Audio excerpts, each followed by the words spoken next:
tudo bem? Aqui é o professor Tiago Souza, voltando nas nossas resoluções aqui na nossa rede. E aqui a gente vai fazer um apanhado bem interessante de uma das revisões aqui nossas, baseada no estilo do Enem, certo? Um simulado, já preparando para o Enem 2024. Não sei em que ano você vai estar vendo esse vídeo, mas ele vai certeza servir como uma boa revisão. Se você aceita o desafio, sempre pause as questões para tentar fazer antes de ver a resolução, tá certo? Então, vamos aqui, né?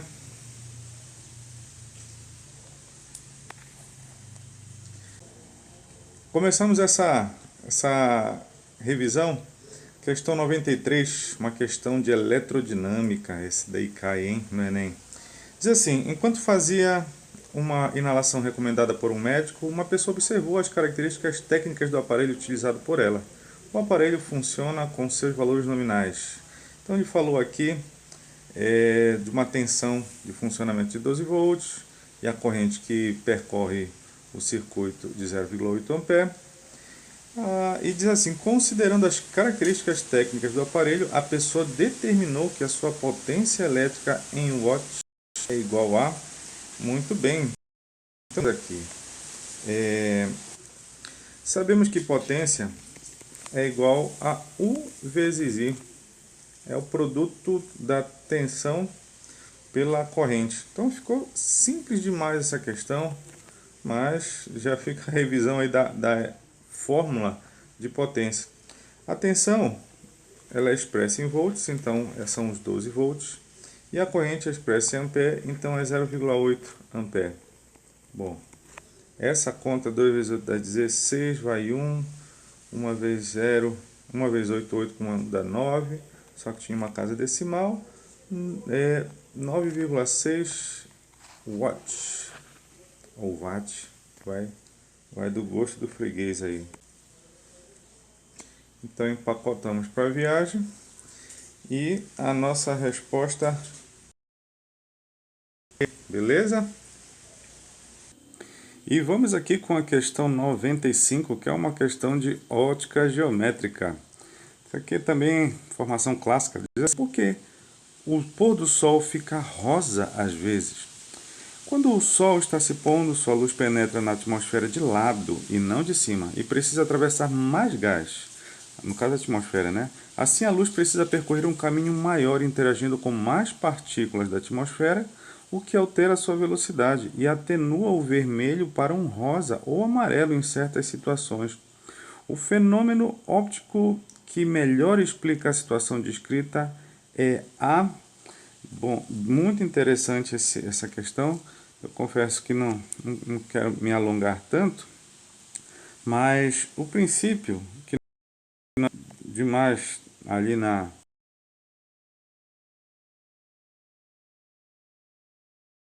a luz branca, eu não vou conseguir representar uma luz branca aqui na minha lousa branca, né? Mas quando uma luz chega num prisma, ela se decompõe, né, em 7 cores. E o que acontece aqui nesse processo? Deixa eu colocar pelo menos um aqui, que a luz vermelha, ela a luz branca, no caso, ela vai se decompor nas 7 cores. Vou colocar as duas aqui, a vermelha e a violeta. Vou exagerar a violeta bem para cá assim.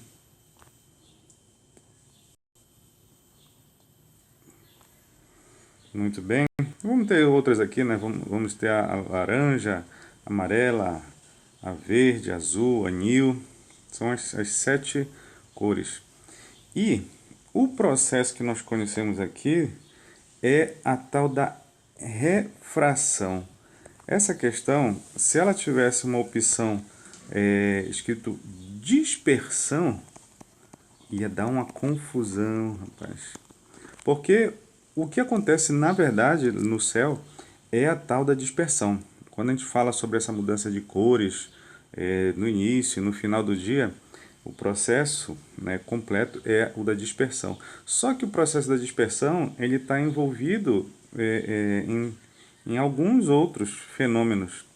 E o primeiro deles, que no caso vai ser a nossa resposta, é a refração, porque a questão fala sobre a alteração de velocidade e o fenômeno físico óptico que fala sobre mudança de velocidade é a refração.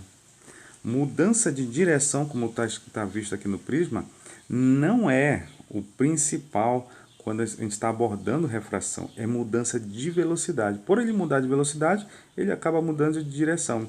Tem casos em que ele não muda de direção quando ele vem a 90 graus, mas ele muda de velocidade. E já que ele está falando aqui sobre mudança de velocidade, com certeza a nossa resposta é a refração. Só que tanto a refração quanto a reflexão, tudo isso está envolvido, né, nesse processo. Então, a nossa resposta para esse contexto aqui é refração. Letra B. E vamos seguindo aqui com a questão 99, uma questão de dinâmica. Olha assim, deixa eu ver se eu consigo ler aqui, né? O título, que Merlin, aquele que conseguir tirar a espada da pedra se tornará rei. Isso aí, Excalibur, a espada de Excalibur, é a história clássica do rei Arthur. Aí de repente veio o indivíduo, fez um arranjo ali e tirou a espada. E disse assim, sou o rei. Aí depois chegou o Arthur e o Merlin, né? Arthur, eu falei pra gente sair mais cedo, mas você não me ouviu. Agora vamos ver aquele outro concurso de levantar martelo que o Thor falou. Tá bom. Na charge, a primeira personagem que se tornou rei utilizou um sistema com duas polias móveis e uma polia fixa para facilitar o esforço de levantar a espada.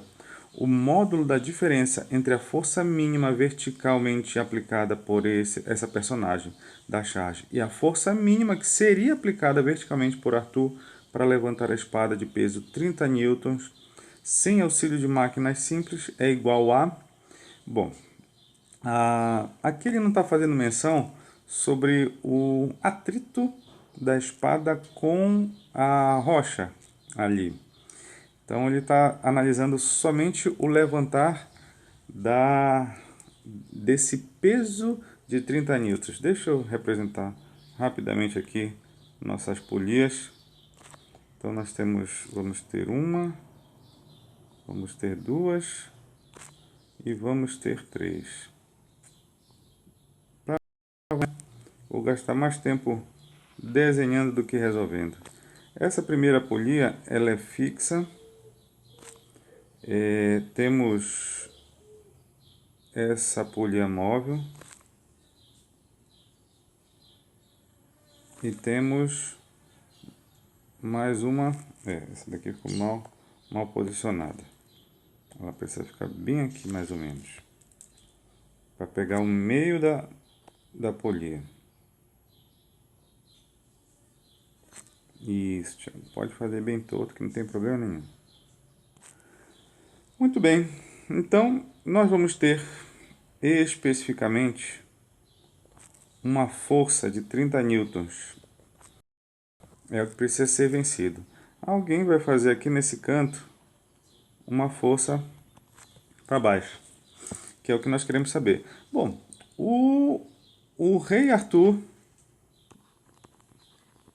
é com H, né? Tá, para vencer essa força de 30 newtons, você tem que aplicar uma força de 30 newtons para cima, certo? O serviço dele está mais simples, na verdade está mais complicado. Quem tem ideia do sistema de polias. Aqui o que é interessante a gente ver? Que essa força de 30 newtons nessa primeira polia precisa ser dividida. Então 15 newtons vão para essa corda e outros 15 newtons vão para essa. E aí essa polia ela fica equilibrada, certo? Então, já que agora aqui em cima nós temos newtons nesta, vão ser divididos novamente em 7,5, tá, perdão, a mesma corda, tanto para cima quanto para baixo, dependendo da análise da polia, vai ser que vão ser divididos em 7,5 para cá e 7,5 para o outro lado. Tá bom, você já entendeu, né? Só que, nesse caso, esse 7,5, como essa aqui é a corda, ele também vai aqui nesse outro lado.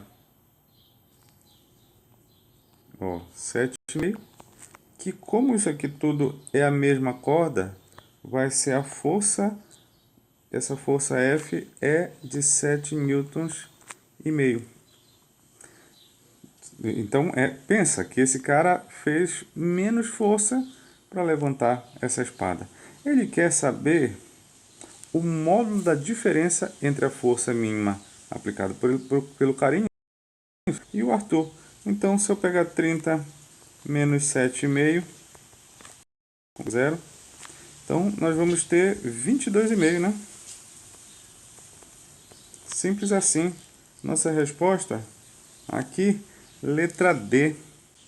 E aqui nós vamos com a questão 101, uma questão de cinemática, sempre aparecendo, né? Diz assim, o jamaicano Usain Bolt é considerado por muitos o melhor velocista de todos os tempos, mesmo tendo se aposentado das pistas em 2017. Seu nome ainda é um dos primeiros a vir à mente do grande público quando o assunto é atletismo. Os gráficos a seguir foram obtidos por uma linguagem de programação para saber a velocidade e a aceleração atingidas pelo jamaicano nas provas de 100 metros dos Jogos Olímpicos de Pequim, de 2008, em que marcou o recorde mundial da prova, e no Mundial de Atletismo de 2009, em Berlim, em que quebrou seu próprio recorde. Ou recorde, né? Ah, beleza. Vemos os gráficos aí, daqui a pouco a gente analisa os indivíduos. Considerando o trecho de aceleração aproximadamente constante nas duas provas, no caso, entre 0 e 2,5 no primeiro gráfico de 2008, esse é o período é o trecho de aceleração, e entre 0 e 2 segundos em 2009, e que o atleta parte do repouso, a distância percorrida pelo atleta aí ele vai fazer algumas comparações, se é metade, se é igual, se é nula, se é maior. Então tá bom, bora ver. Ele quer analisar o período de aceleração. Ele está pensando que em média depois ele vai com uma velocidade constante. No primeiro trecho, ele está mostrando, deixa eu mudar aqui a caneta, de 0 a 2,5. 2,5 ele vai estar bem aqui, ó. Certo? 2,5, nem 2 nem 3. Com que velocidade? 10. No outro, ele diz que o período de aceleração foi de 0 a 2. Então ele está bem aqui, em 2 segundos. Quase 10. Vou até considerar 9,5. E aqui a gente vai ter que fazer um cálculo. Porque ele quer saber o quanto que ele percorreu em cada um dos dois trechos. Tá certo. Bom, eu tenho aceleração aqui? Tenho. Vou ter a velocidade final. O que eu posso usar? Tem duas formas para usar aqui. Ou Torricelli, que é a velocidade final ao quadrado, que eu tenho ali na fórmula, no gráfico, perdão. Velocidade inicial é zero, né? 2 vezes a aceleração vezes ΔS. A aceleração, de repente eu consigo tirar ali, que é um ΔV sobre ΔT. Mas eu também tenho outra, né? Eu posso calcular bem aqui, ó, ΔS igual a... esse aqui é o sorvetão, né? V0 vezes T mais AT quadrado sobre 2. Também tenho o tempo nessa aqui. Velocidade inicial é zero. Então, de repente, essa daqui seja interessante, considerando já de cara calcular essa aceleração. Tá bom. Então, bora lá. Bora botar em prática. Acho que de repente mexer com essa segunda aqui é mais interessante, ela fica mais curtinha. Então, já como o primeiro gráfico está de vermelho, vou calcular de vermelho aqui. A aceleração do Usain Bolt em 2008 vai ser um ΔV. Ele estava em 0 e foi para 10, então variação de velocidade 10. Em quanto tempo, Thiago? 2 segundos e meio. Metro por segundo, segundo. Então tranquilo. Aqui vai dar 4 metros por segundo ao quadrado. A aceleração dele na primeira. Calculando o ΔS dele, sabendo que a velocidade inicial dele vai ser 0, todo aquele produto vai ser 0. Então vai sobrar a aceleração, que é 4, o tempo, que é 2,5, só que é ao quadrado, tá? Tudo isso dividido por 2. Então o ΔS vermelho, no caso aqui, vai ser em 2008. 4 dividido por 2 vai dar 2. 2,5 elevado ao quadrado vai dar 6,25. Então, ΔS aqui vai dar 12,5 metros. Tá bom. Essa aqui é a primeira situação. Agora, em 2009, qual será a aceleração do Usain Bolt? Então, bora pensar que ele não chegou a 10 metros por segundo. Será que chegou a ser 9? É um pouquinho mais que 9. Bora aproximar para 9,5. Dividido por 2. Então aqui ficou 8. Opa!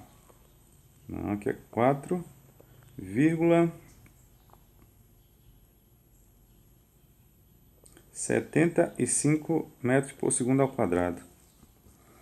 Muito bom. Qual é o ΔS dele? Mesma coisa, a velocidade inicial vai ser 0, a aceleração 4,75. Em quanto tempo? 2 ao quadrado, tá, Thiago? Dividido por 2. Então, se você for perceber, o 2 ao quadrado vai dar 4, dividido por 2 vai voltar a ser 2. Se eu pegar o 2 e multiplicar pelo 4,75, ele vai voltar a ser 9,5 metros. Então, nós sabemos que em 2009 ele percorreu 12,5 metros, enquanto em 2008 foi 12,5 metros e 2009 9,5 metros. Na letra A ele diz que foi metade na prova de Pequim em relação a de Berlim. Isso, o trecho de aceleração, aqui é a análise, tá? Porque o trecho todo dos 100 metros é a mesma medida, são 100 metros. Mas aqui ele quer saber no trecho de aceleração, onde ele percorreu mais. Então, ele diz que foi igual nas provas de Pequim e Berlim, na letra B já era. Metade? Não foi metade, a gente percebeu que não foi metade. Igual, não foi metade. Está dizendo que a distância percorrida foi nula. Não, o homem andou, rapaz. Tá bom, Pequim foi o vermelho e Berlim foi o azul. Então ele está dizendo que ele percorreu um maior trecho em Pequim, que é o vermelho. Com certeza, ele andou 12,5 metros em Pequim, enquanto em Berlim ele andou só 9,5. Então, como ele acelerou bastante num trecho mais curto, ele acabou quebrando esse recorde. Letra D, nossa resposta. E por aqui, né, na questão 110, é outra questão de cinemática. Diz assim, uma pessoa se desloca até o seu trabalho, utilizando seu veículo pessoal. Considerando o tempo gasto nas viagens diárias, ela verificou que perdia alguns dias durante um ano de trabalho nesse percurso. Essa análise a gente não pode fazer, senão a gente vai ver o quanto que a gente está perdendo de tempo, hein? Principalmente em celular. Mas tá bom. Se for para assistir a aula do professor Thiago, tá valendo. Para determinar esse tempo perdido em determinado ano, ela fez alguns cálculos ponderando as seguintes considerações. Ela trabalha apenas em dias úteis, ou seja, 5 dias por semana. Todos os meses do ano tem 30 dias, fez essa consideração, uma média, né? Com 4 sábados e 4 domingos. A velocidade média do veículo é de 40 km por hora. A empresa onde trabalha dista a 15 quilômetros da sua casa, que é o ponto de partida e de chegar todos os dias. Nesse ano, a pessoa não tirou férias e não faltou nenhum dia ao trabalho. Além disso, foram desconsiderados os feriados. Isso no Brasil é impraticável, né? Que tem mais feriado do que outra coisa. O tempo gasto por essa pessoa no trânsito, contabilizando a ida e a volta ao trabalho nesse ano, é de aproximadamente... Bom, aqui a gente vai estar abordando o quê? Essa equação aqui. Quase que não é utilizada por nós, né? Velocidade, no caso aqui é a média, né? Só que ele quer saber o tempo. Se eu inverto o tempo com a velocidade nessa fórmula, fica ΔS, que é o percurso, sobre a velocidade. Essa velocidade nós temos, que é 40 km por hora. Acho que a gente pode mexer com hora. Podemos deixar todos os espaços em quilômetros e todos os tempos vão sair em hora. Sim, acho que essa é a ideia. Tá bom. Então, bora ver quanto tempo ela demora para ir e voltar do trabalho. Eu acho que esse é o ponto interessante aqui. Na verdade, é uma vez o trajeto de um dia e depois a gente multiplica pelos dias. É uma boa abordagem. Então, o ΔT de um dia só, certo? ΔS. A empresa onde ela trabalha tem uma distância de 15 quilômetros, certo? 15 quilômetros. Então, ela percorre 30 quilômetros todo dia. Vai e volta. E uma velocidade de 40 quilômetros. Então, ela gasta aqui 3/4 de uma hora. 3/4 de uma hora. Ou seja, 45 minutos gasta no dia só andando. Beleza, bora ver agora quantas vezes ela faz isso. Tá bom. Então, ela diz que trabalhou um ano, né? Um ano. Ele vai ter 12 meses. Agora, desses 12 meses, eu tenho 30 dias, certo? Só que esses 30 dias tem 4 sábados e 4 domingos. Então, já saíram daqui 8 dias no mês. Então, 30 menos 8 vai dar 22. Então, são 22 dias trabalhados. Vou colocar uma setinha aqui porque não é igual mais, né? 12 meses. Perdão, acho que vale o igual aqui. Porque são 12 vezes um mês. Mas aqui são 22 dias trabalhados. Correto? Deixa eu ver se tem mais alguma informação. Eu trabalho apenas em dias úteis, 5 dias na semana. Certo? Todos os meses do ano tem 30 dias, com 4 sábados e 4 domingos. Então a gente já conseguiu tirar. Aquela ideia dos 5 dias ali, não sei se vai entrar, bora ver, né? Tá certo. Então aqui eu tenho a quantidade de dias que foram trabalhados, né? Será que eu faço essa conta? 12 vezes 22. Isso é a quantidade de dias trabalhados. Em cada dia ele perdeu 45 minutos. Essa pessoa perdeu 45 minutos. Tá certo. Então aqui, se eu for simplificar esse 12 com esse 4, vai dar 3. 3 vezes 3 vai dar 9. 9 vezes 22.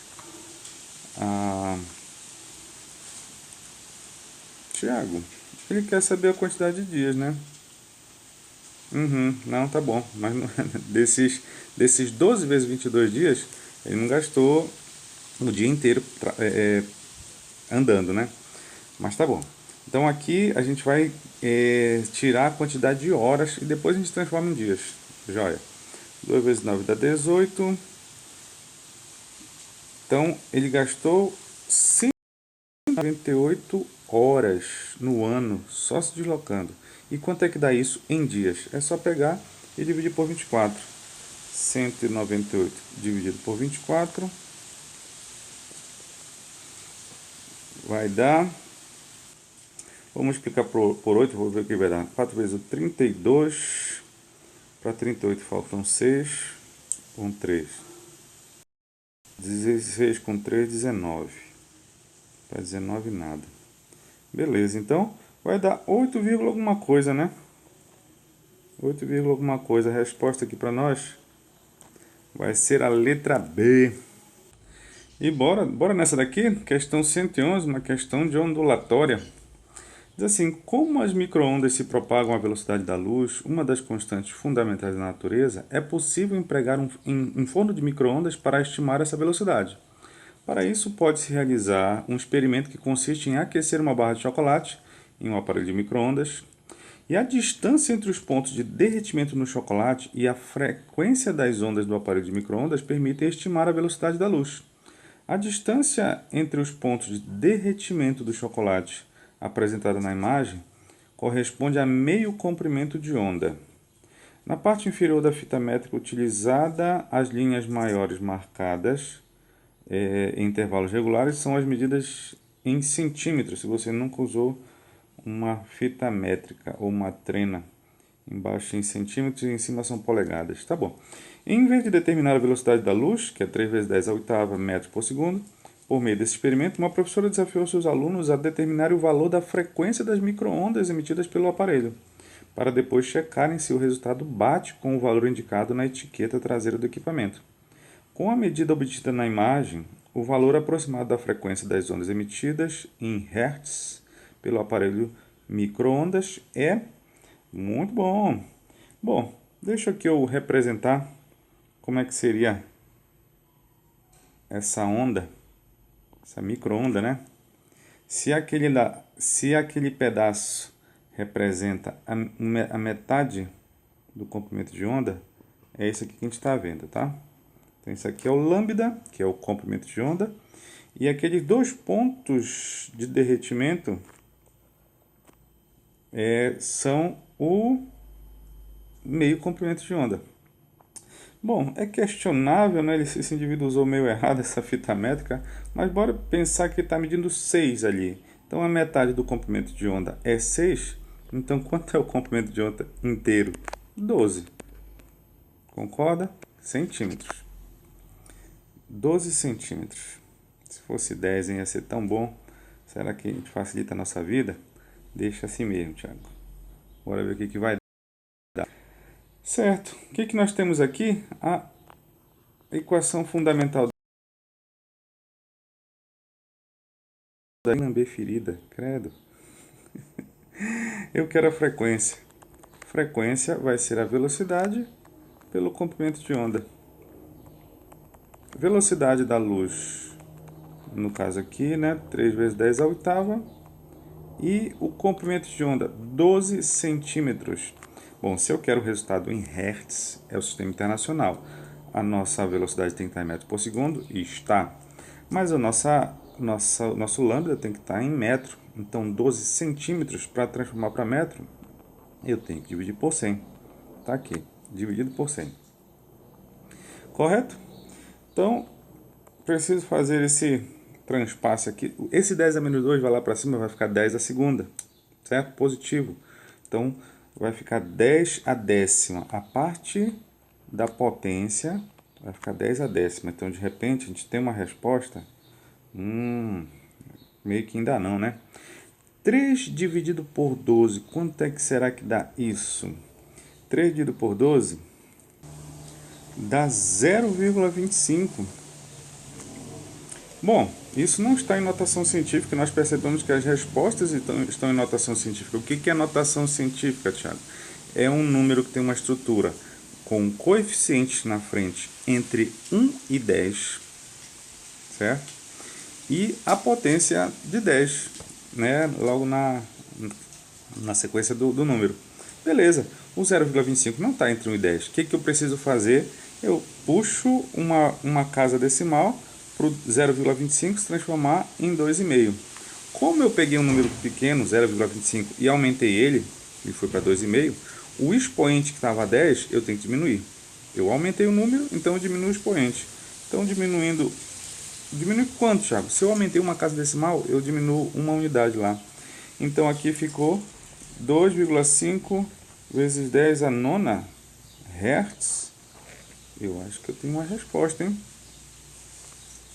Eu penso que eu tenho uma resposta. Tô aqui empacotando para a viagem, nem sei se tem resposta. Mas é letra D. Beleza? Bom, aqui chegamos na questão 113. É uma questão de termologia. Estamos rebuscando coisa aqui interessante. E o título desse texto, né, parece foi um formato de poema, sei lá. É verdade, está falando lá embaixo que é um poema. Olha o nome dele, Transmissão do Calor. Diz assim: seja por contato em sua forma mais junta, excita-se pelo tato, o calor transmite como nunca, em frente, atrás, para qualquer lado, o material aquece-se pela paixão recebida nessa luta. E diz assim: o trecho do poema apresentado exemplifica de maneira poética a transmissão de calor por... Então nós temos, só para lembrar aqui, 3 formatos de transmissão de calor. Um deles é o por contato, né? Transmissão por contato. Temos o por convecção, e temos por irradiação. O que é interessante aqui? Irradiação ele não precisa de meio físico para ser transmitido, né? O clássico. A energia que vem, o calor que vem do Sol até nós, né, passando pelo espaço onde não tem matéria, é feito por irradiação. Os outros dois contatos, duas transmissões, o de contato e o de convecção, precisam de um meio material. E por nome, né, e até a primeira forma aqui, que é o de contato, perdão, estou escrevendo contato, mas dando uma dica, né, porque na verdade é a condução. Isso, agora eu coloquei o nome certo. Só que a de condução, um deles é por meio de movimentação da matéria, que é a convecção. Então, se a gente for perceber uma água numa panela sendo aquecida, tem um momento em que a água começa a borbulhar. A ideia é que aquela água que está mais quente, próxima ao fundo da panela, ela dilata e sobe. Então, quem estava quente sobe, quem está frio acaba descendo. Então, fica esse movimento, seja da água, ou seja de correntes de ar dentro de um quarto com um ar-condicionado, ou um aquecedor que seja, esse movimento. Viu? Matéria está sendo transmitida, né? Ela tá em movimento. No caso da condução, não. Então, aqui ele está falando a palavrinha contato, que eu já dei o spoiler antes, né? Acaba nos dizendo que não houve essa movimentação de matéria. Então, tem que tocar, tem que ter o tato, certo? Então, convecção não é, porque tem transmissão, tem movimento de matéria. Irradiação, eu não preciso necessariamente do contato, na verdade nem tem esse contato. Atrito não é um tipo de transmissão de calor, indução também não. Então a resposta para nós aqui é a condução, letra E. E aí, meu amiguinho, você está junto comigo aqui? Estamos na questão 114, uma questão de eletrodinâmica, questão teórica. Diz assim: um estudante recebeu a tarefa de montar um circuito simples no qual 2 lâmpadas estão ligadas a uma bateria com interruptores, chaves, né, que possibilitam que as lâmpadas sejam acesas, sempre com o mesmo brilho e de modo independente, como esquematizado na imagem a seguir, essa de baixo. Mesmo brilho e independente. Foram utilizados fios de ligação ideais, então não tem perda nesses fios. Lâmpadas idênticas com resistência constante e uma bateria, pilha, né, que fornece tensão suficiente para acender as lâmpadas.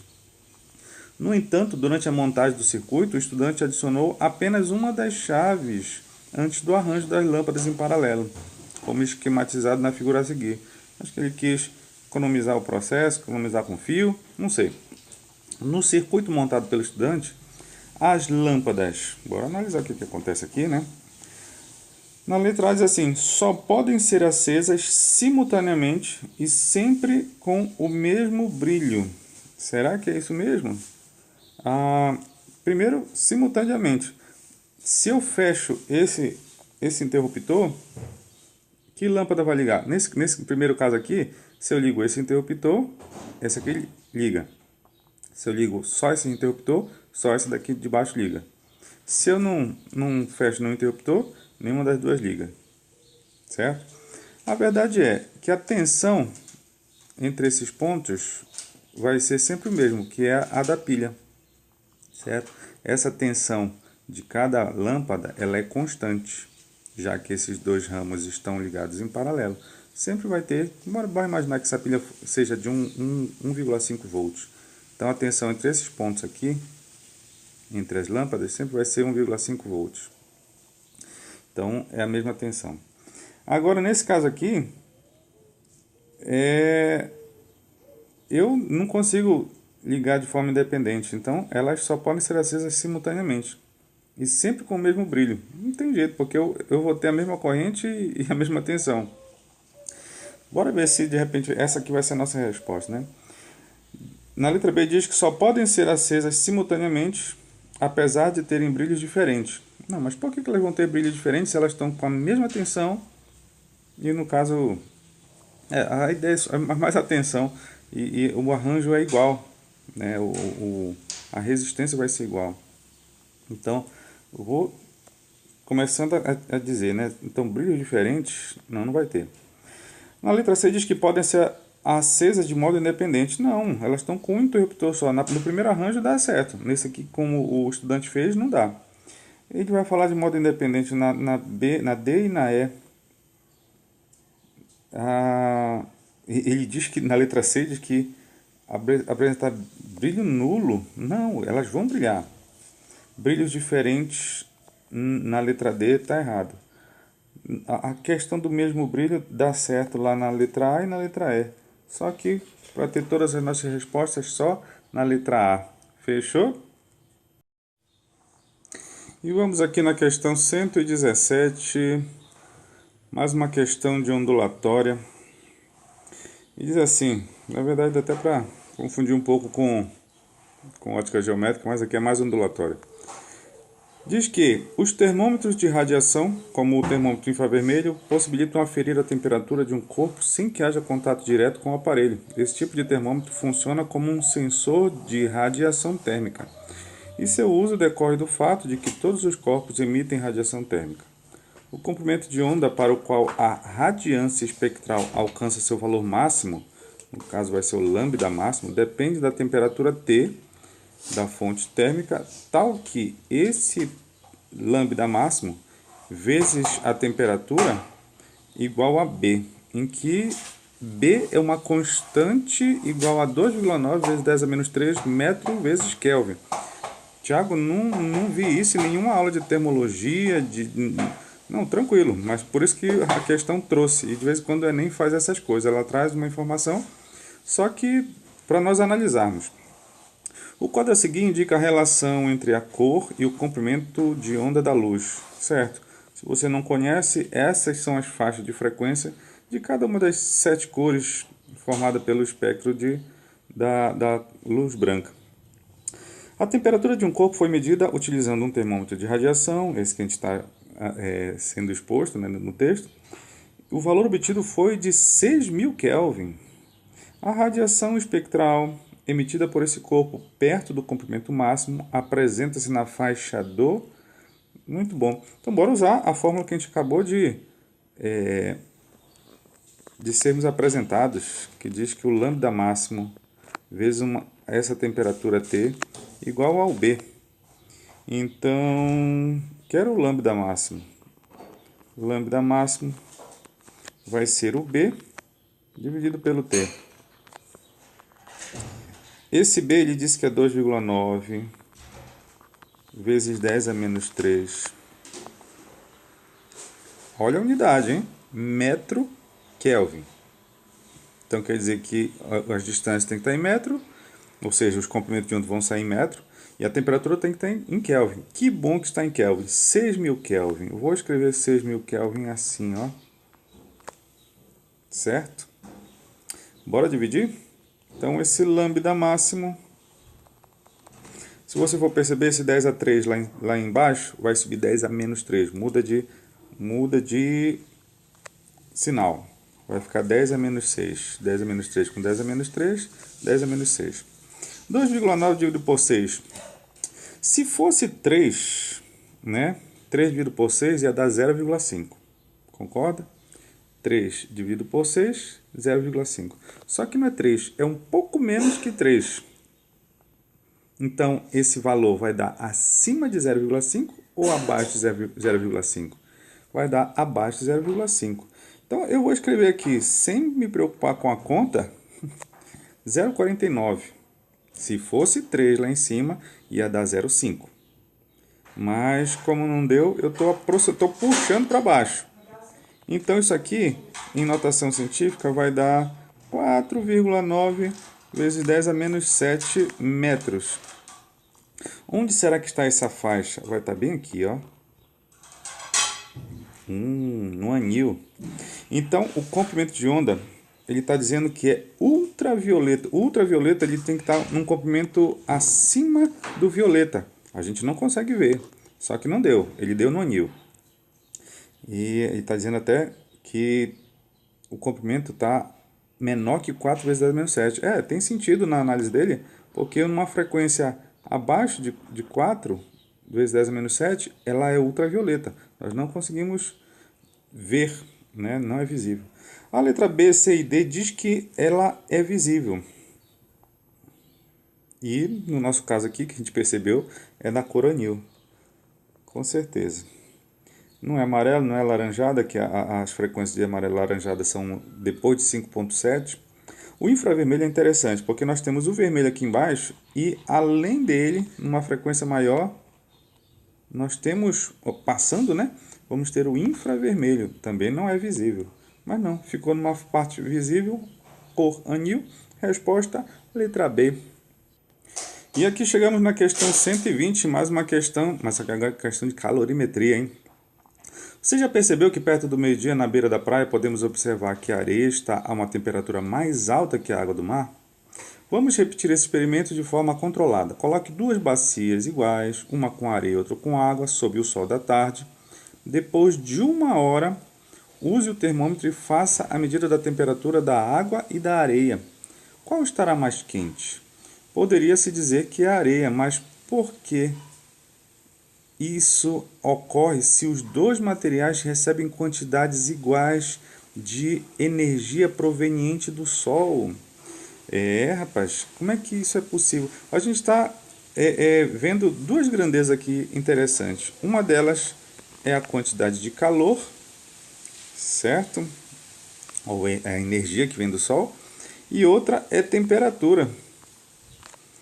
Como é que essas duas elas se relacionam dentro da calorimetria? Uma delas que a gente vê é o Mr. Cat, né? Ó, o calor ou a energia e a temperatura entrando em contato ainda. Só que a gente sabe que uma das grandezas, essa m vezes c, ela também pode ser expressa na quantidade, perdão, uma outra grandeza que chamamos de capacidade térmica. Muito bem, bora ver as opções que estão envolvidas aqui. Diz assim que a areia apresenta um alto albedo, que é o coeficiente de reflexão, e reflete maior parte da radiação solar, o que a impede de absorver calor. Tem a ver uma parte disso? De repente, sim. Só que comparar o albedo da areia ou da água, ela talvez não seja tão significativo. De repente a água até tem um albedo maior, ele reflita mais energia do que a areia. Então, de repente, essa ideia não seja a que está envolvida, porque as fórmulas ali estão nos dando uma dica diferente. Diz assim na letra B: a areia aquece-se mais rapidamente devido ao seu calor específico. O calor específico está na primeira fórmula, né?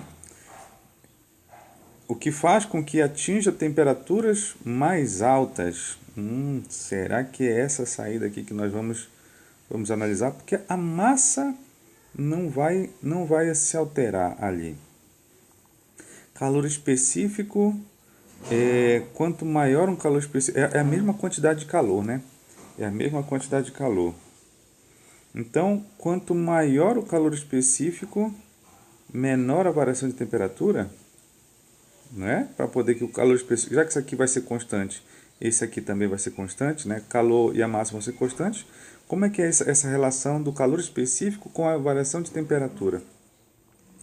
Para que esses dois continuem constantes, para que tenha uma maior variação de temperatura, ou seja, a areia se aquecer mais, o calor específico tem que ser baixo. Só que ele não falou nada, né? Ele só diz que foi devido ao seu calor específico. Ele não fez a comparação. Bora ver. De repente, ele já fez menção com o calor específico e a temperatura, né? A letra C diz: a areia é um isolante térmico eficiente, mantendo-se fria mesmo sob a exposição direta do sol. Se essa for a realidade, ninguém queimava o pé na areia, né? Então ela não é um isolante térmico. A, a água tem uma alta condutividade térmica, o que faz com que a areia aqueça mais lentamente sob a luz solar. Aqui a gente não vê essa ligação com a condutividade térmica. A água tem uma capacidade térmica igual à da areia, o que faz com que o líquido aqueça mais lentamente sobre a luz solar. Se os dois tivessem a mesma capacidade térmica, os dois sofreriam a mesma mudança de temperatura. Então, com certeza, na letra B, ele fez a relação correta de calor específico e a variação de temperatura. Então, aqui é a nossa resposta, a letra B. Estamos de volta aqui na questão 122. É uma questão de ondulatória, para ser mais específico, uma seção chamada acústica, né? Você lembra dela? Bora ver aqui. Cada espécie ouve em um espectro diferente de frequência. Humanos detectam ondas sonoras entre 20 Hz e 20.000 Hz, ou kHz, dependendo da análise, né?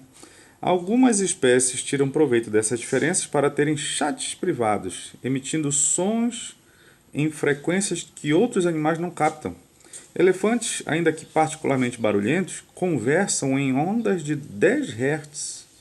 Então, viu que é abaixo da nossa frequência mínima, que é de 20? Isso porque as ondas de baixa frequência viajam mais longe na atmosfera que as de alta frequência. Deixa eu fazer aqui um adendo, né, importante. Se você já viu, escutou a respeito de rádio, nós temos rádio FM e rádios AM. Então, a rádio AM ela vai mexer com frequências menores e elas acabam viajando mais longe. Então, de repente, uma rádio AM, não sei se você viu, a qualidade é mais ruim, mas ela consegue chegar mais longe, chegar lá na fazenda do seu avô. Tá bom, essa é a ideia aqui.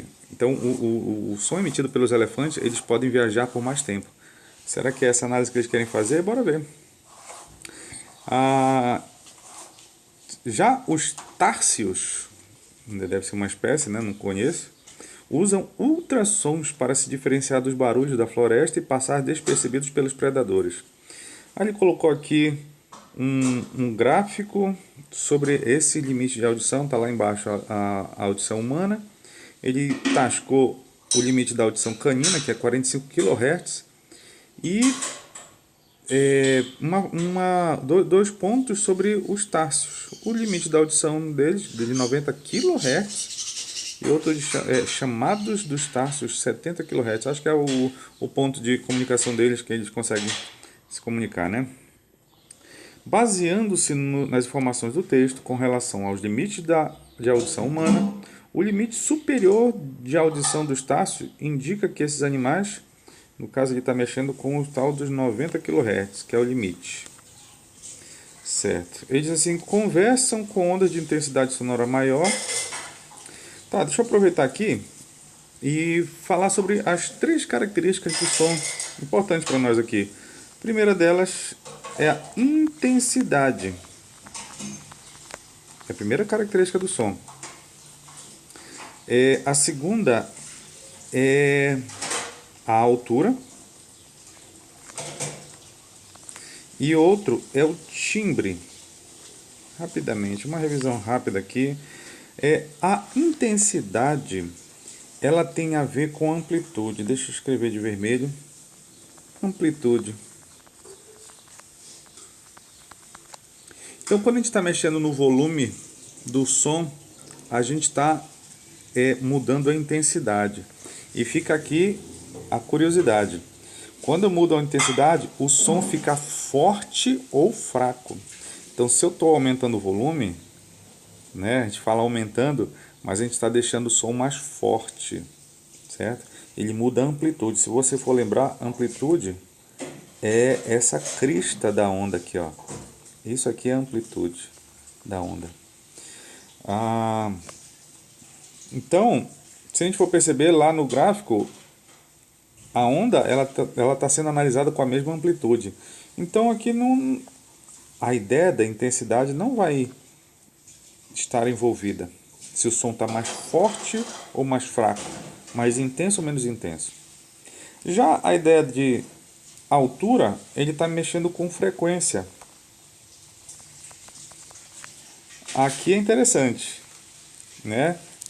Nós vamos para o som mais grave até o mais agudo. Então, se eu digo assim, aumenta o som, na verdade eu não estou mexendo com o volume, eu estou mexendo com a frequência. Então, o som mais grave, ele é baixo. Aumenta, aumenta. Viu? O som ficou mais agudo. Então, a ideia de grave e agudo é aqui na altura, é na frequência. Então, está dizendo que os társios escutam sons com frequências menores. Não, a frequência menor está para cá, para esse outro lado. Cadê? Do gráfico. E no caso a frequência dele é maior. Então, se fosse maiores aqui, as frequências maiores, estaria certo. O timbre, ele tem a ver com a característica que mostra a diferença de fontes com a mesma frequência. Então, para você, a gente gosta muito de falar sobre instrumentos.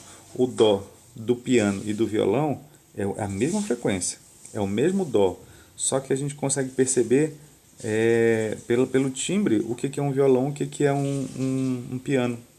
A gente consegue diferenciar as pessoas pelo timbre da voz. Mesmo de olho fechado a gente consegue perceber.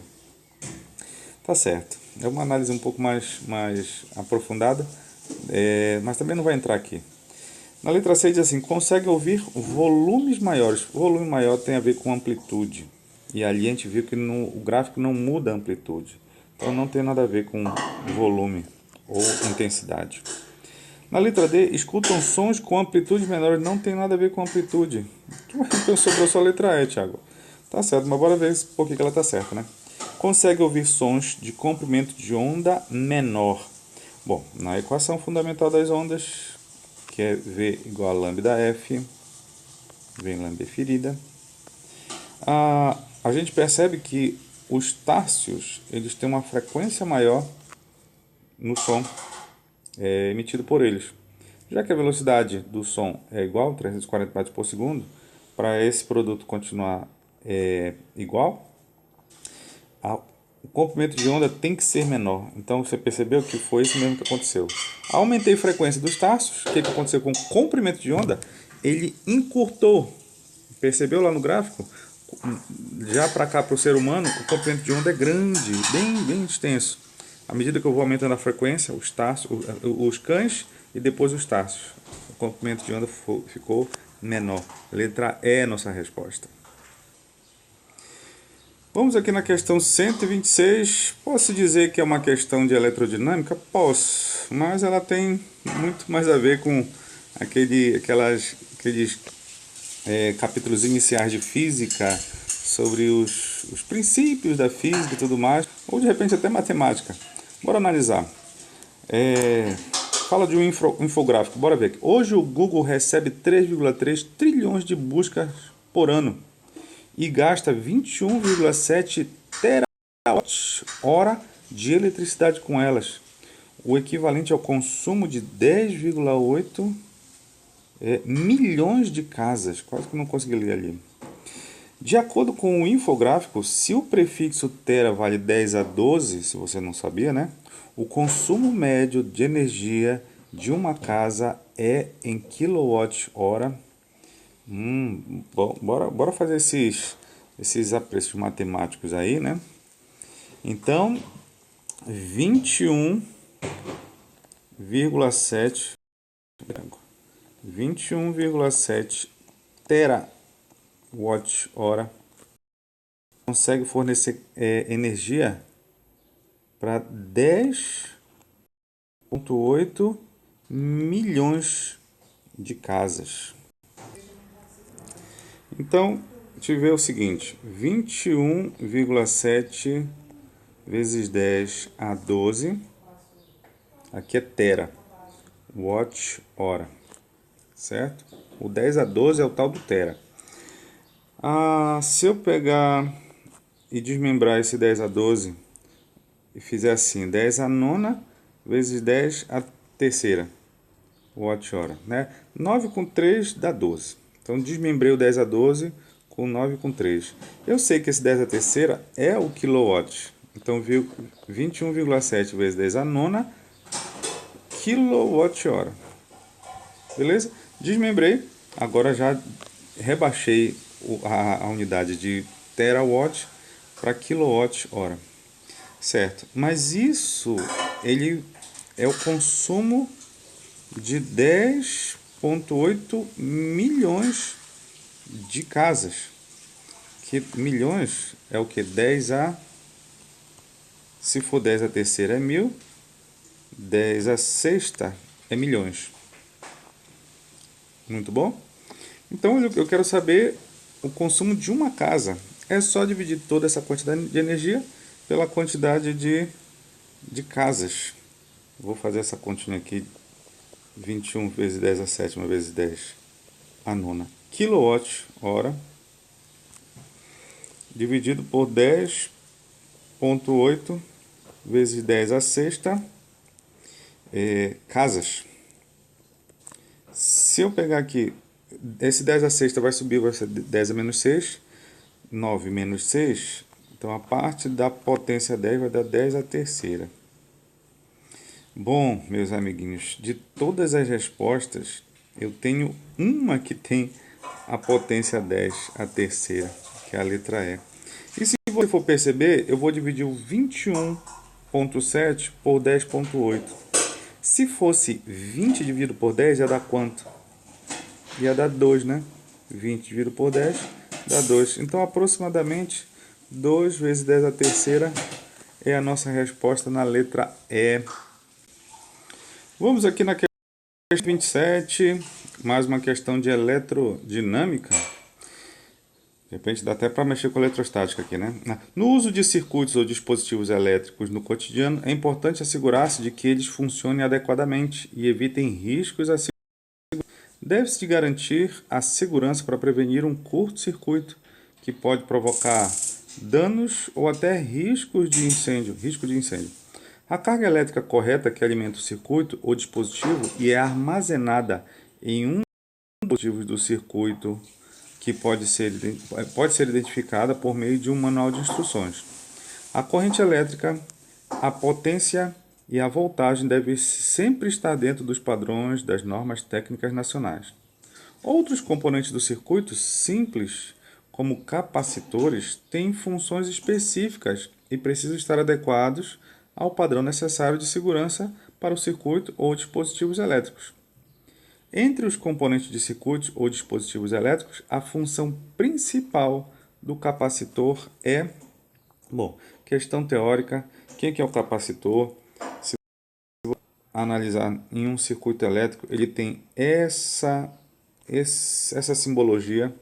Parece uma fonte, só que uma das um gerador ou um motor, receptor, ele tem uma dessas linhas menores, né? Dependendo do que for.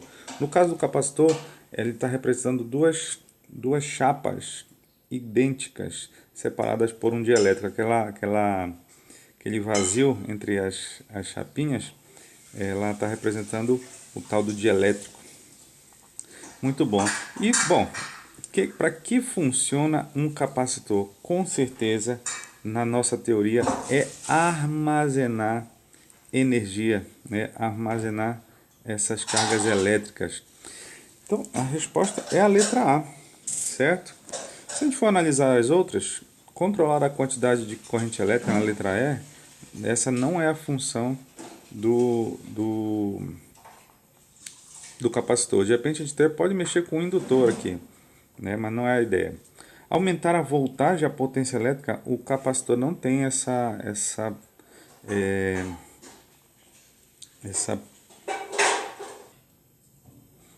característica. Na letra C diz assim, conectar o dispositivo na energia elétrica. Não tem nada a ver. Isso aí, os fios fazem essa função. E proteger contra as descargas elétricas, sobrecargas elétricas, também não. Tanto que, se houver uma sobrecarga, um dos primeiros caras que vão sofrer, com certeza, é um capacitor. Dependendo do circuito, se você desmontar um circuito elétrico, o capacitor ele tem essa carinha aqui, tipo um cilindrozinho, que é as perninhas dele. E é um dos primeiros caras que danifica num circuito eletrônico, né? Devido às sobrecargas. Então ele não faz, a função dele não é essa, não é proteger. Então o princípio de uma bateria de celular que seja é baseada nas características de um capacitor, beleza? Então resposta letra A. E aqui estamos com mais uma questão 129, questão de cinemática, lançamento vertical, oblíquo, seja lá o que for, né? Então nós temos uma tirinha aqui. Isso, aí tá bom, eu preciso treinar meus arremessos e você está na altura exata, Anjinho. Tá bom, turma da Mônica aí mais uma vez nas provas do Enem. E vamos ler a questão. Suponha que o arremesso de Luca tenha lançado a bola com velocidade de 10 metros por segundo, formando um ângulo de 30 graus com a horizontal e atingindo a cesta do Anjinho exatamente na altura máxima. Considera o cosseno de 30, o seno de 30, a aceleração da gravidade 10 e a resistência do ar nula. A altura da cesta em relação ao nível de lançamento de Luca é de... Questão clássica, né, de lançamento oblíquo. Então nós temos aqui a velocidade de 10 metros por segundo e um ângulo de 30 graus. Beleza? Ela vai fazer uma parábola e vai chegar na cesta. Ele quer saber a altura da cesta. Em outras palavras, quanto que a bola subiu. Sabemos que nós podemos decompor esse movimento em outros dois. Um na horizontal, que vai ser o movimento uniforme, porque não tem aceleração, mas nós temos na vertical o movimento uniformemente variado. Por quê? Porque tem aceleração, que é a gravidade. Tá certo? Vou fazer a decomposição dessa velocidade. Essa velocidade bem aqui, na horizontal, ela, né, é um cateto oposto a esse ângulo de 30 graus. Então essa velocidade, que eu vou chamar de VY, por estar na horizontal, VY vai ser vezes o seno de 30 graus, por causa que é um cateto oposto. Correto? Muito bem. Então, tem a velocidade v, que é 10. Tem o seno de 30, que é meio. Então, para cima, ele está subindo com 5 metros por segundo. O que nós sabemos? Na altura máxima, a velocidade final é zero. Certo? Então, não tenho tempo aqui na análise. Quando eu não tenho tempo, utilizo a equação de Torricelli mais 2a delta S. Como eu estou mexendo com o lançamento vertical, a aceleração da gravidade é para baixo e a altura está sendo meu delta S. Sei que a velocidade final lá em cima é zero. A velocidade inicial é 5. Tiago, não é 10? Não. 10 ela estiver inclinada assim, né? Mas para cima só tem 5. Então significa que tem 5 para frente, Tiago? Não, não é assim que a gente soma vetorialmente. Então 2 vezes a aceleração da gravidade, e eu quero saber essa altura.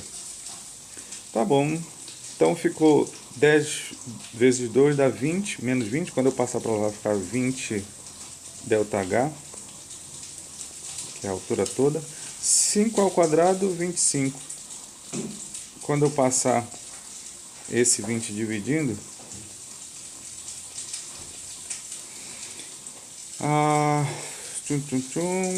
então 25 por 2 dá 12,5, dividido por 10, então a altura dá 1,25 metros.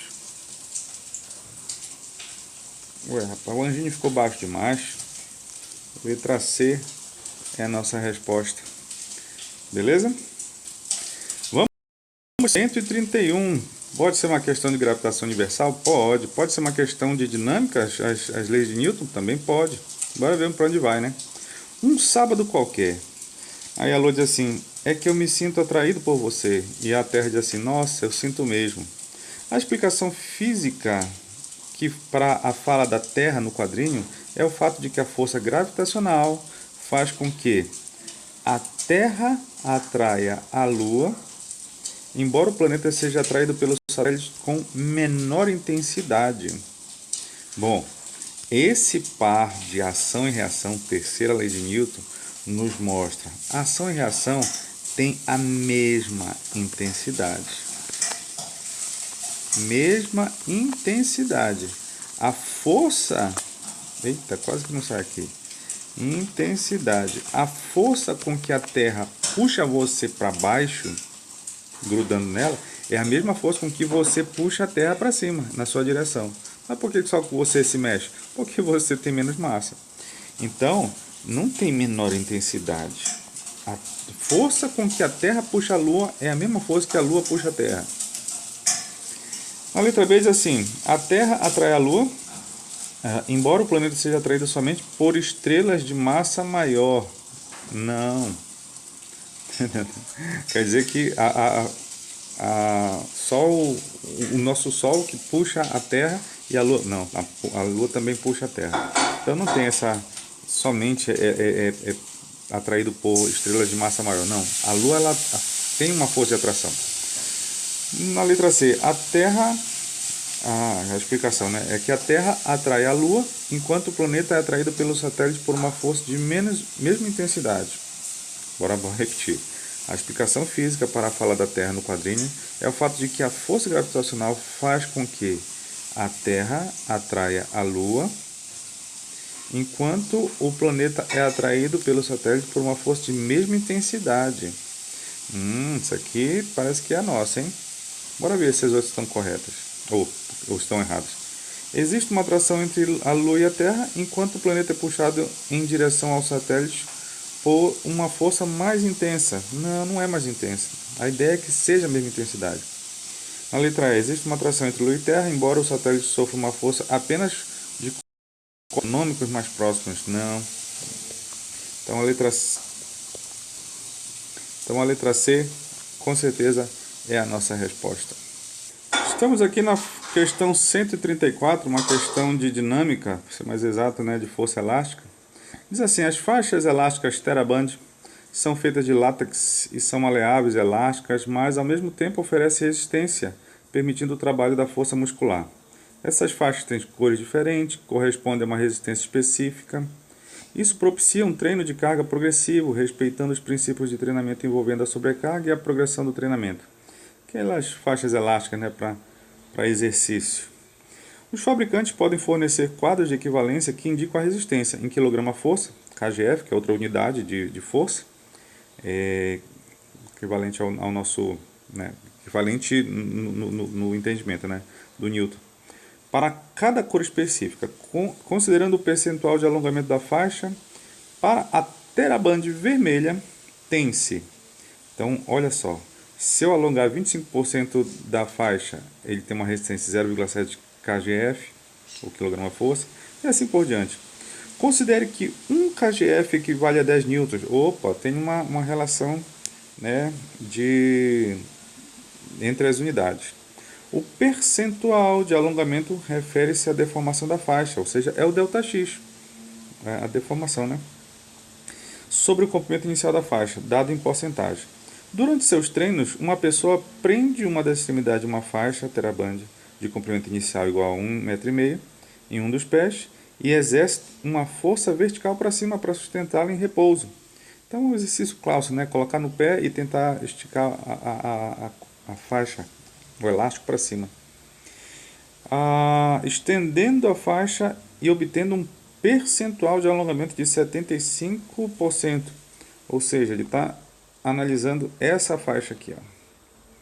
Muito bom? Nessas condições, a constante elástica do material em Newton por metro vale aproximadamente. Bom, temos a força elástica definida nessa forma. Força elástica, ela está diretamente proporcional à constante elástica, ou seja, o quanto que ela é elástica ou não, vezes a deformação. Muito bom? Bom, eu sei que para essa situação a força elástica é de 1,5 kgf, 1,5 kg-força.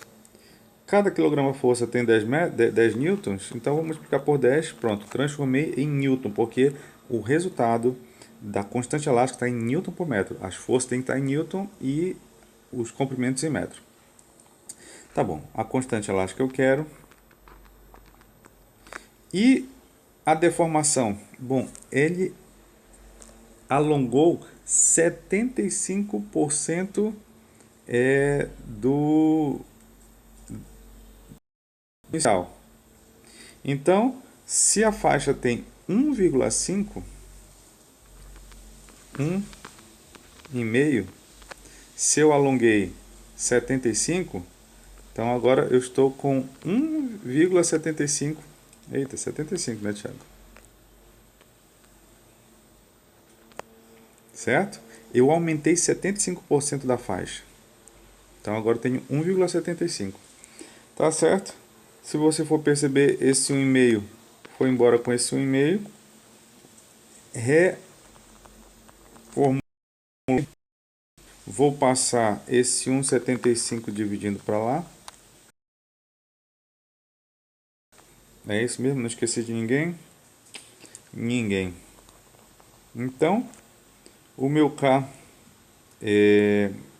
a faixa está em metro, tudo certo. Dividindo 10 por 1,75. Rapaz, vocês nem me avisaram, mas só que a gente não considera o comprimento total de um elástico ou de uma mola que seja como a deformação. Então, no caso aqui, é 0,75 mesmo. É o quanto que a mola aumentou. E não quanto ela tem. Eu não estou interessado no tamanho da mola, eu quero saber o quanto que ela deformou. 10 dividido por 0,75 vai dar 13,3 Newton por metro. Agora ajeitando, mandando, pacotando para a viagem. Nós temos a nossa resposta na letra B. Estamos aqui na questão 144. Deixa eu contar um segredinho para vocês. Essa questão, ela não estava na seção de física, ela estava na seção de matemática desse simulado. Só que eu achei interessante, né, dar uma roubada nessa questão para nós analisarmos. Bora ver. No mundo do ciclismo, um dos indicadores que os atletas observam para melhorar a própria performance é a relação peso-potência, cujo cálculo consiste na divisão da potência máxima que o ciclista é capaz de desenvolver pela sua massa corporal em quilograma. Esse parâmetro é muito importante, principalmente em provas com grande altimetria, ou seja, altitude, né? Uma vez que acelerar a bicicleta contra a força da gravidade é potência. Sabe-se que a potência de um ciclista é diretamente proporcional aos valores que ele para as grandezas listadas a seguir: massa, velocidade e aceleração. Com base nessas informações, é possível uma possível unidade de medida para se referir à relação peso-potência é dada por... Muito bom. Bom, a gente está dizendo aqui que a, a potência é diretamente proporcional aos valores massa, certo? Então, vou colocar aqui, né, e dizer que é diretamente proporcional à massa, que é quilograma. Então aqui eu estou analisando as dimensões. Quando eu coloco esse colchete aí, eu estou analisando a dimensão. Então, quilograma, metro por segundo e metro por segundo ao quadrado. Diretamente proporcional seria isso. Então, juntando todas essas informações, fica quilograma, metro quadrado, segundo ao cubo. Né? Se eu não errei nada. Então, nós temos essa opção na letra B. Simples. Opa, não, aqui tá, tá quilograma ao quadrado aqui. Deixa eu colocar aqui, quilograma, metro quadrado, segundo ao cubo, é letra A, rapaz. Tá pensando o quê? Correto? Essa é a análise de grandeza diretamente. Para. Não tem nada correto aí, Thiago. Aí tu fica nessa rede, ficou sonolento. Deixa eu ver aqui. Ó, tô consertando, tava na edição e vi que tinha uma coisa faltando, tá? Esse Thiago agora sumiu, chegou esse aqui agora. Se vocês forem perceber na questão, ele diz que essa potência, essa grandeza que ele está dizendo, peso-potência, consiste na divisão, deixa eu colocar aqui, na divisão da potência máxima pela massa corporal. Então, aqui eu só calculei potência. Eu tenho que pegar a unidade de potência e dividir pela unidade de massa. Beleza, unidade de potência é aquela ali, quilograma, metro quadrado, segundo ao cubo. E a unidade de massa, quilograma. Então, quando eu corto essas duas, olha agora, ficou metro quadrado, segundo ao cubo. Então, a resposta não tem nada com letra A. Sai daí, Thiago. Cadê o Thiago? Sai daí, vai dormir, Thiago. Resposta correta do gabarito é letra E. Agora sim. Nossa última questão de hoje. Questão 166. Essa daqui também eu roubei da sessão de matemática, achei interessante. Porque falou do nosso assunto aqui, né? Bora ver. A cinemática é uma área da física. Muito bom. O movimento de um corpo que se desloca em linha reta com velocidade constante é chamado de movimento uniforme. Muito bom. Em que a variação do espaço ΔS percorrido pelo corpo é diretamente proporcional à variação do tempo, durante o qual o movimento ocorre. Assim, para movimentos iniciados em um tempo igual a zero, a função horária do MRU é dada por S igual a S0 mais VT, em que S é a posição ocupada pelo corpo no espaço, S0 é a posição onde ele partiu, T igual a zero, né? V é a velocidade, que é constante. Olha essa informação, a velocidade é constante. E T é o tempo. Qual o gráfico que melhor representa para um corpo em MRU progressivo? Essa informação está progressivo. Em relação entre o seu deslocamento S e o tempo T. Então é um gráfico S por T. Todos os nossos gráficos estão assim. S subiu só um pouquinho aqui, de repente. Não tanto, não. Vai sumir a nossa equação. Certo? Todos os gráficos estão assim. Então quer dizer que S e t são as variáveis, as outras são constantes. Você lembra de um gráfico assim? Ax mais b, onde as variantes y e x, certo? São as ordenadas e as abscissas, né? E os outros dois são constantes. Então, se você for perceber, comparar esses dois aqui, a equação horária da velocidade do espaço é uma função do primeiro grau, certo? Então, não tem como a letra B ser resposta, não tem como a letra C e a letra D serem respostas. E a letra A, Thiago, não é uma função do primeiro grau, é uma função constante, é uma função em que esse termo aqui é zero. Ó, esse aqui é zero. É uma função do primeiro grau, de certa forma, né? A função constante. Só que não tem jeito, a única função que se encaixa certinho é a letra E. Que bom que só tem um gráfico, não tem um ele descendo. Se tivesse um descendo, a gente ia ter que comentar sobre... Cadê? Onde foi que eu falei? O MRU progressivo. Progressivo significa que ele está progredindo, ele está aumentando as posições, que é o que acontece aqui nesse gráfico. Olha, ele vai aumentando as posições à medida que o tempo passa. Se eu tivesse um gráfico assim, decrescente, ele também seria um MRU, mas não progressivo, seria retrógrado. Então, nossa resposta vai ser letra E. Muito bom, meus amiguinhos. Espero que essa revisão tenha valido a pena para vocês, né? Aproveite, né, de trazer de volta esses ensinamentos e pode sempre contar comigo. Abraços para vocês.